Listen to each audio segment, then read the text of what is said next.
So, Austin Reaves, let's talk about him for a minute.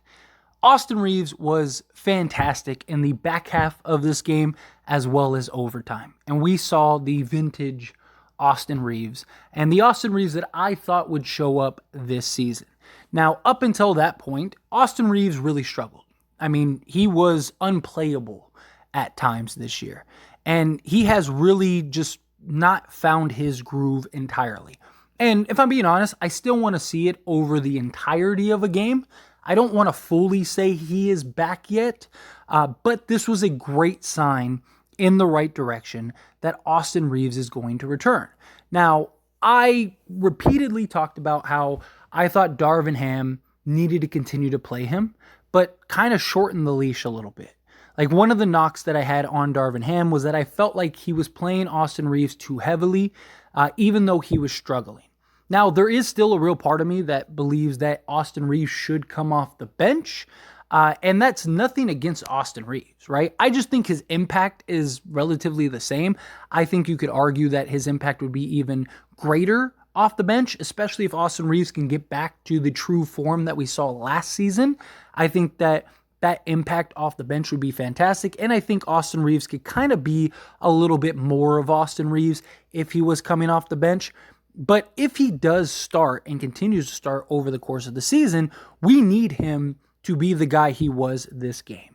Now, again, the first half, he was rough, but he really picked it up here in the second half of this game and overtime and closed us out down the stretch, which is what you want to see. Hit some big shots as well as some clutch free throws down the course of the game. And I talked about how I believed Austin Reaves would be around a 15-5-5 guy this year, primarily because we went and got Christian Wood. And I thought that, with that, Austin Reaves is going to have to take a little bit of a backseat. You got D'Angelo Russell, who looks like he's back and emerging again.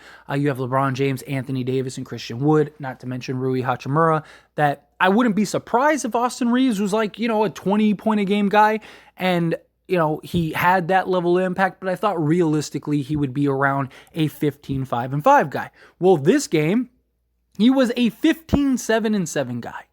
And again, if you look at his stats and you didn't watch the game, you might think like, okay, he wasn't that good this game, especially with the 5 turnovers really hurt, but he had all of those turnovers in the first half, and he really got back into his groove, back into his rhythm in the second half. Look, I have gotten a lot of flack. I have heard all the noise in regards to my opinions on Austin Reaves this year, and now, again, I'm not saying he's fully back, but I don't know how people can come to an opinion immediately after 4 games in a season in which Austin Reaves was in the conference finals, went immediately into FIBA, went immediately into the preseason and training camp, and then immediately into the NBA season. It's going to take him a little time to kind of get his comfort back, get his legs back underneath him, and guys have cold streaks. Right? Austin Reaves had the same cold streak in the playoffs against the Warriors for a 3-game stretch. And guess what? Darvin Ham stuck with him, and he broke out of that cold streak, was fantastic the rest of that Warriors series, and then was arguably our best, most consistent player in that Denver Nuggets series. It's just funny that I keep making these takes, and I keep hearing all the noise, and guess what keeps happening? I keep getting proven right. Now, again, I want to see the consistency now. Austin Reaves looked comfortable. He looked good. He was closing and executing down the stretch. He was hitting the shots.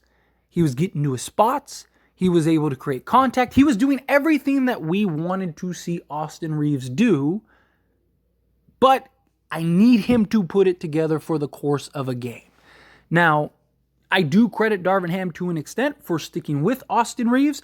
Again, I thought the leash could have been a little shorter, but I'm not going to knock Darvin Ham for trusting and believing in his player, and then his player eventually delivering, right? Because we don't win this game without Austin Reaves. Now, it's not just all on Austin Reaves. I mean, this was definitely a team win. And this was a huge win and a much needed win. Not the win that I kind of wanted, right? Especially being up 9 late.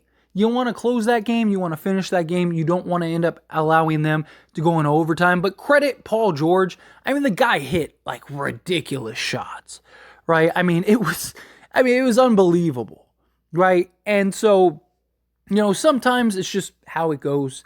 The ball kind of falls the wrong way for you a couple times. But this is a game where last year the Lakers absolutely would have lost, right? And when we got into overtime, I know many people were concerned, like, oh, that's it. Like, it's a wrap. I know that because I did the watch-along stream, and many people were like, it's over, that's a wrap. But I believe that they would win this game. They were getting the more efficient, more effective shots. Their offense was grooving. Their defense was fantastic. Kawhi Leonard kind of was just tired legs, which, in his defense, he was coming off of a back-to-back. That kind of makes sense. And outside of Paul George just hitting some just insane shots, the Lakers would have cruised to a win this game. I still don't like the playing from behind. We really need to correct that. We really need to fix that. That's a real problem, right? Every game we're going down 20 plus points and then playing catch up the rest of the way. You're not winning basketball games if that becomes a regular pattern. Right? You need to do your job. You need to come out with that intensity, that energy, that defense that we saw in the second half. That needs to continue over the course of a full game. I want to see us put it together for an entire game.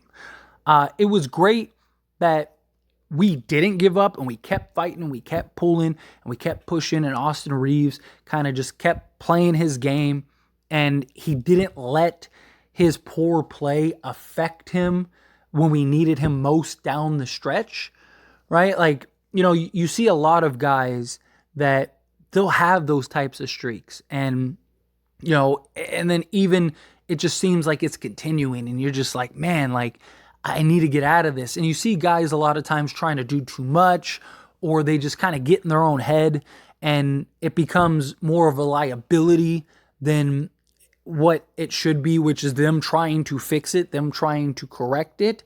And I thought Austin Reaves did a good job of just staying mentally tough as well as continuing to play his game. And then you saw it starting to develop, right? You saw that first shot, and then you saw him kind of get more comfortable and hit another shot. And then you just kept seeing him over the course of that game just get more and more comfortable, more and more like himself, more and more in a position of like, okay, I'm back, right? And we need him. He is a huge factor, right? D'Angelo Russell seems to be completely back. D'Angelo Russell, that's 2 straight games in which he's given us, in the Orlando game, 28 points. In this game, he gave us 27 points. Now, I'm not expecting D'Lo to give us, 28 points a game or anything like that, but I'd like to see, him provide, I don't know, somewhere around 17 to 20 a game. Austin Reaves kind of chip in with that 15, 5, and 5, like I mentioned, like I talked about, and just really kind of just grind away and continue to be that efficient, effective guy. Because again, if you look at this game, you look at it and he's like, oh, he was 5 of 13 from the field, which is 38.5%, something like that, right? If you look at that and then his 0 of 3 from 3, and you didn't actually watch the game, you would look at it as oh, he didn't have a very great, efficient, effective game. But if you actually watched the game and the way Reaves performed, he was atrocious in the first half. But in the second half, he missed 2 shots, right? So in reality, he was 5 of 7 in the second half, and was just getting back to being that calm, patient, methodical, efficient Austin Reaves. And I fully still believe in Austin Reaves. Now, again, I still like the idea of him coming off the bench and us going bigger with especially when Jared Vanderbilt comes back, with a Torian Prince, or maybe, you go with a Christian Wood, who has been fantastic as well, just because I think Austin Reaves fits so well in that gap role with the bench and the starters. But if he plays the way he did in that second half and overtime, the way the rest of the season, then yeah, absolutely. I have no problems with him starting him. Because we need him, right? A lot of this reason for the slow starts is just us not hitting shots, us not coming up with the energy to start the games, and us not locking down defensively. We need to fix that. We got to stop playing this catch-up. If we stop playing this catch-up, I think we'll be good, and I think we're going to win a lot more games than we will otherwise. I still believe the Lakers win around 50 games, 50 to 55 games. I still think the Lakers are going to be one of the top teams in the league. I still believe that the Lakers are going to be a legit contender. And it's not just because they beat the Clippers or anything like that. It was nice to kind of end that streak. But I just think that we have seen enough from the Lakers to know they have the potential to be an elite team. They just need to put it together over the course of an entire game. If they can put that over the course of an entire game and then do that consistently, then they're going to be a very tough team to beat, especially if Austin Reaves is doing what we know he's capable of, which he looked like he's kind of getting back into that rhythm. And then, of course, D'Angelo Russell continuing to perform to the level he does, Christian Wood, so on and so forth, right? We're going to be in good shape. But again, I think it's funny that, I get so much slack for some of my takes, and every time it just seems like I end up being correct because other people seem to just jump the gun. Other people seem to just, have an opinion about, a player too soon, rather than just letting things unfold. I talk about it all the time in streams, right? When you're on the live streams, like, let's let things unfold. Let's wait until we see the end result. You can't make a conclusion on a quarter or a game or even a couple games, right? Again, same thing as I mentioned earlier.